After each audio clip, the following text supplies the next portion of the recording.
Donc, toute une semaine pour Donald Trump, là, après qu'il ait été acquitté dans son procès pour destitution, le président qui s'en est pris à Romney, Pelosi, aux démocrates et a congédié aussi 2 témoins clés de son enquête. Ça fait énormément réagir cette semaine. Ah, énormément. Quand on parle de témoins clés, M. Vindman, entre autres, là, qui dit moi, j'ai entendu la conversation, j'ai réagi très, très vigoureusement au contenu de l'appel, aux façons de faire du président. C'est un héros de guerre, M. Vindman. On avait même déploré chez les Républicains ses origines ukrainiennes, mais il a passé l'essentiel de sa vie aux États-Unis. Donc, ça montre, grosso modo, que le président Trump, c'est une excellente semaine pour lui. Je pense, on peut dire, la meilleure semaine depuis le début de sa présidence, en termes de nouvelles, puis en termes d'image qu'il souhaite projeter auprès des électeurs, si on pense à la campagne qui va nous mener à l'élection du 3 novembre prochain.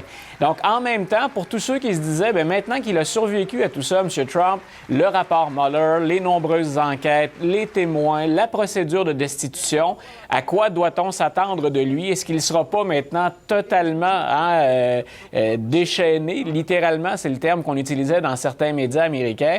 Je pense que M. Trump a répondu très, très rapidement. Il est déjà en mode attaque. Il frappe tout ce qui bouge pour parler en termes de hockey. Donc, excellente semaine de son côté. Puis, les démocrates lui ont offert sur un plateau quelque chose auquel on ne s'attendait pas, c'est-à-dire une débâcle totale, un véritable fiasco. Au moment où tous les projecteurs étaient braqués sur l'Iowa, on a peiné à présenter des résultats. Cafouillage, hein? D'ailleurs, là-bas, est-ce qu'on était en mesure, parce qu'il y a dû y avoir recomptage dans l'Iowa? On n'a toujours pas de vainqueur. Donc, on a un très... Nous sommes dimanche maintenant. Donc, il y a un très, très léger avantage à Pete Buttigieg, mais grosso modo, on est au coude à coude avec Bernie Sanders. Au-delà du cafouillage qui est particulièrement gênant pour les démocrates, parce qu'on a eu 4 ans pour se préparer du côté de l'Iowa, il y a quand même des informations drôlement intéressantes à tirer de ça. Moi, j'en vois essentiellement 2. Bernie Sanders était donné vainqueur. On voit que Buttigieg le dépasse ne serait-ce que par quelques voix. Donc, Pete Buttigieg qui se démarque, on ne peut plus le mettre de côté en disant c'est un candidat du 2e tiers. Il fait maintenant partie des candidats de tête. Et de l'autre côté, puis on a senti Joe Biden beaucoup plus énergique lors du plus récent débat, lors du dernier vendredi.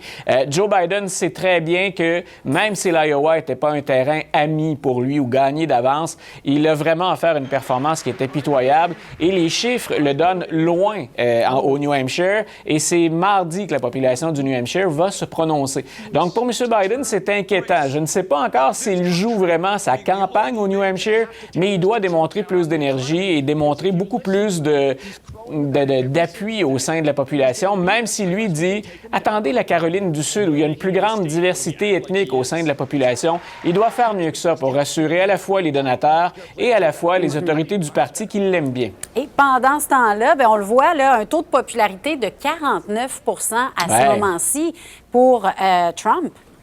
Quand je dis que c'est la semaine parfaite pour lui, l'économie ne s'est pas encore essoufflée, du moins pas suffisamment, en tout cas pour nuire à ses chances. Bien au contraire, elle se maintient.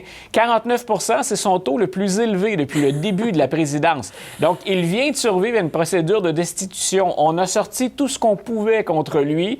Grosso modo, on est tellement polarisé aux États-Unis, donc on lui dit, on va voter républicain, puis à 49 la population... 49 en passant, là, il y a plus de la moitié des Américains qui pensaient qu'il devait être destitué, 51, 52 En même temps, presque dans la même semaine, les chiffres sortent et on en a 49 prêts à voter pour lui à nouveau, finalement. C'était à y perdre la tête, la maison des fous d'Astérix.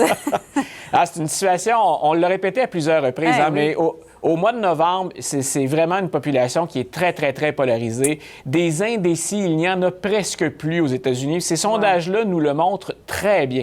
Donc, il s'agira, puis c'est ce que va s'employer à faire l'équipe de Donald Trump. Les démocrates, il faudra éventuellement se trouver quelqu'un derrière qui se ranger, mais la clé va vraiment, cette fois-ci, plus que jamais, on le dit à chaque fois, mais ça va être de faire sortir le vote.